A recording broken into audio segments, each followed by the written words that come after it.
السلام علیکم ورحمۃ اللہ وبرکاتہ۔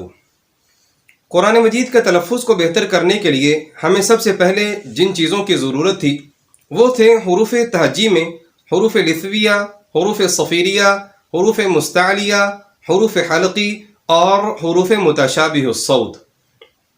حروف کے بعد قرآن مجید کے تلفظ کو بہتر کرنے کے لیے جن چیزوں کی ضرورت ہوتی ہے وہ ہیں علامات۔ علامات جب حروف کے اوپر لگتی ہیں تو حروف کی شکلوں کو تبدیل کر دیتی ہیں یا حروف کو لفظوں کے اندر بدلنے میں مددگار ثابت ہوتی ہیں۔ تو یہ 8 قسم کی علامات ہوتی ہیں، جب کسی بھی حرف کے اوپر یا نیچے لگیں تو اس حرف کی حالت کو بدلتی ہیں یا پھر حرف کو لفظوں کے اندر تبدیل کر دیتی ہیں۔ آئیے جانتے ہیں کہ یہ کون سی علامات ہیں اور ان کا حروف کے اوپر کیسا عمل ہوتا ہے۔ سب سے پہلی علامت حرکات ہے۔ حرکات زبر زیر پیش کو کہتے ہیں۔ حرکات جب کسی حرف کے اوپر آتی ہے تو اس حرف کو متحرک کر دیتی ہے، یعنی حرکت والا بنا دیتی ہے۔ پھر اس کی ادائیگی کا طریقہ یہ بنتا ہے، جیسے با زبر با، با زیر بی، با پیش بو، با بی بو۔ حرکت جب کسی حرف کے اوپر لگے تو اس کو متحرک بنا کر اس کی آواز کو اتنا سا نکالتی ہے کہ منہ سے حرف نکلے تو ساتھ ہی وہ ختم ہو جاتا ہے، یعنی حرکت والے حرف کو لمبا کر کے نہیں پڑھا جائے گا۔ لمبا کرنے والے جو حروف ہوتے ہیں وہ مدہ کے ساتھ ان کی ادائیگی ہوتی ہے، ان کو آگے جا کے ہم پڑھیں گے۔ دوسرے نمبر پہ جو علامت ہے اس کو تنوین کہا جاتا ہے۔ تنوین جب کسی بھی حرف کے اوپر آتی ہے تو اس کے اندر نون کی آواز کو پیدا کر دیتی ہے، جیسے تا دو زبر تن، تا دو زیر تن، تا دو پیش تن، تن تن تن۔ یہ تنوین ہے، اور تنوین حرف کو بولتے ہوئے حرف کے آخر میں نون کی آواز کو پیدا کر دیتی ہے۔ تیسرے نمبر پہ جو علامت ہے یہ مدہ کی علامت ہے، اور مدہ کے اندر 3 قسم کی علامات ہوتی ہیں۔ سب سے پہلے مدہ کی جو علامت ہے اس کو کھڑا زبر کھڑا زیر الٹا پیش کہا جاتا ہے۔ بعض اس کو کھڑی زبر کھڑی زیر اور الٹی پیش بھی بول دیتے ہیں۔ جس حرف کے اوپر یہ کھڑا زبر کھڑا زیر الٹا پیش آ جائے اس حرف کو حرکت کی مقدار سے بڑھا کر پڑھا جاتا ہے، جیسے سا کھڑا زبر سا، سا کھڑا زیر سی، سا الٹا پیش سو، سا سی سو۔ یہ مدہ کی پہلی علامت ہے اور اس کو حرکت کی مقدار سے بڑھا کر لمبا کر کے پڑھا جاتا ہے۔ مدہ کے اندر دوسری علامت الف واو اور یا کی علامت ہے۔ الف واو یا جس حرف کے ساتھ لگے اس حرف کو بھی لمبا کر کے پڑھا جاتا ہے، جبکہ الف واو یا کا ایک قاعدہ ہے، اس قاعدے کو ہم قواعد کے موضوع کے اندر جا کر پڑھیں گے۔ یہاں پر صرف اتنا ہی بتاؤں گا کہ جس حرف کے ساتھ الف واو اور یا لگے اس کو پڑھنے کا طریقہ کیا ہوتا ہے۔ مثلا جیم زبر الف جا، جیم پیش واو جو، جیم زیر یا جی، جا جو جی۔ جس طرح سے کھڑا زبر کھڑا زیر اور الٹا پیش کو لمبا کر کے پڑھا گیا تھا، سیم ایسے ہی الف واو اور یا کے ساتھ جب حروف مل کر آئیں ان کی مقدار بھی برابر ایسے ہی لمبی کر کے ادا کی جاتی ہے۔ تیسرے نمبر پہ مدہ میں جو علامت ہے اس کو لمبی مقدار والی مد کہا جاتا ہے۔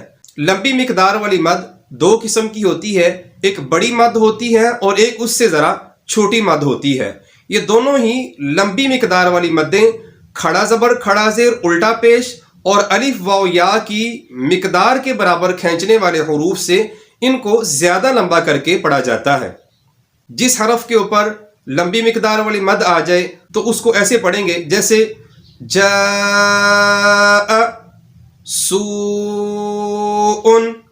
اسی طریقے سے حروف مقطعات کے اوپر بھی آپ دیکھتے ہیں لمبی مقدار والی مدیں ان پر بھی لگی ہوتی ہیں، ان کو بھی ایسے ہی لمبا کر کے پڑھا جاتا ہے، جیسے الف لام میم، الف لام را۔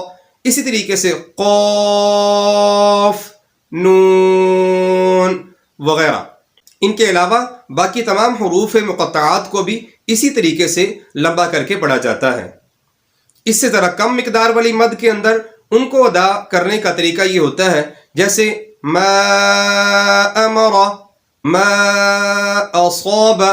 بڑی مد اور یہ چھوٹی مد، یہ دونوں مدیں اپنے مقدار کے اعتبار سے تھوڑا سا فرق رکھتی ہیں. ان کی مقدار کا فرق مدہ کے بیان کے اندر تفصیل سے بیان کیا جائے گا. یہاں تک ہم نے 5 علامات کو پڑھا اور ان کے 3 نام ہیں، یعنی حرکات، تنوین اور مدہ. مدہ میں 3 قسم کی علامات ہیں اور ان کا ایک ہی نام ہے. چھٹے نمبر پہ علامت لین کی علامت ہے. لین کے اندر واو اور یا کو علامت کے طور پر شامل کیا گیا ہے. واو اور یا جب لین کے ساتھ پڑھے جاتے ہیں تو صرف ان کی ادائیگی کا طریقہ نوٹ کریں. ان کا قاعدہ قواعد کے موضوع میں جا کر پڑھیں گے. مثلا با زبر واو بو، با زبر یا بئی بو بئی. اسی طریقے سے تمام حروف کے ساتھ واو اور یا لگتا جائے تو تو، تئی، ثو، ثئی، حو، حی، خو، خوئی. اس طرح کی یہ آواز لین کی آواز یعنی نرمی کی آواز کہلاتی ہے. اور یہ 2 حروف ہیں واو اور یا، ان کو لین کے اندر شامل کیا جاتا ہے. یہ علامات میں سے چھٹی علامت ہے. 7ویں نمبر پہ جو علامت ہے اس کو جزم کہا جاتا ہے. اس کا دوسرا نام سکون بھی ہے.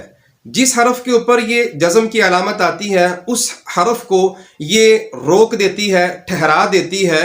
مثلا اس کو پڑھنے کا طریقہ پھر یوں بن جاتا ہے جیسے حمزہ زبر با اب، حمزہ زیر با اب، حمزہ پیش با اب، اب، اب، اب. جس حرف کے اوپر یہ جزم کی یا سکون کی علامت آتی ہے اس حرف کو روک دیتی ہے، ٹھہرا دیتی ہے. پچھلا حرف اس کے ساتھ ٹکراتے ہوئے اگلے حرف کے ساتھ آ کر رک جاتا ہے اور اس طریقے سے دونوں حروف کی ادائیگی ہوتی ہے. 8ویں نمبر پہ جو آخری علامت ہے اس کو تشدید یا شد کہا جاتا ہے. شد والا حرف سختی سے دبا کر یا پھر جوڑ کرتے ہوئے 2 مرتبہ پڑھا جاتا ہے. جس حرف کے اوپر شد کی علامت آتی ہے اس کو پڑھنے کا طریقہ یوں ہوتا ہے جیسے حمزہ زبر با اب، با زبر با، اب با، حمزہ زبر با اب، با زیر بی، اب بی، حمزہ زبر با اب، با پیش بو، اب بو، اب با، اب بی، اب بو. اسی طریقے سے تمام حروف تہجی کے اوپر تشدید کو لگاتے جائیں اور دبا دبا کر ان کو سختی کے ساتھ جوڑ کرتے ہوئے 2 مرتبہ ادا کرتے جائیں. جب الفاظ کے اندر تشدید کو دیکھیں گے تو وہاں پر بھی ان تشدید والے حروف کو سختی سے دبا کر پڑھا جاتا ہے جیسے دابتن، ضالن، حاجک. جن حروف کے اوپر تشدید نظر آ رہی ہے ان حروف کو سختی سے اور دبا کر پڑھا جاتا ہے. اس طرح سے یہ تمام علامات ہماری مکمل ہوئیں. یہ 8 علامات ہیں، ان کے 6 نام ہیں. ان کو آسانی سے یاد کرنے کا طریقہ یہ ہے، پہلے نمبر پہ حرکات، دوسرے نمبر پہ تنوین، تیسرے نمبر پہ مدہ ہے اور مدہ کے اندر 3 قسم کی علامات ہیں.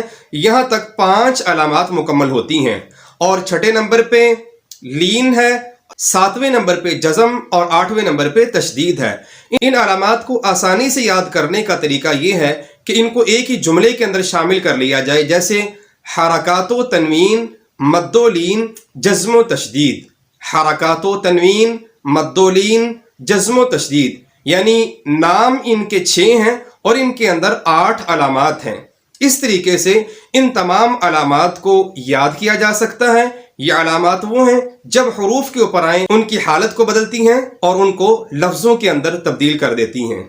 اسی طریقے سے ان علامات کی پریکٹس کیجئے، ان کو سمجھنے کی کوشش کریں کہ کس حرف کے اوپر کون سی علامت آتی ہے، کس کو کم کھینچا جاتا ہے، کس کو زیادہ کھینچا جاتا ہے، کس کے اندر نون کی آواز پیدا ہوتی ہے، کون سی علامت ہے جس کے اوپر پچھلا حرف آ کر ٹکرا کر رک جاتا ہے، اور کون سی علامت ہے جس کو دبا کر سختی کے ساتھ اور جوڑ کرتے ہوئے 2 مرتبہ پڑھا جاتا ہے. مشق کیجئے، پریکٹس کیجئے. یہی وہ محنت ہے جو ہماری دنیا اور آخرت میں کامیابی کا سبب بنے گی. والسلام علیکم ورحمۃ اللہ وبرکاتہ۔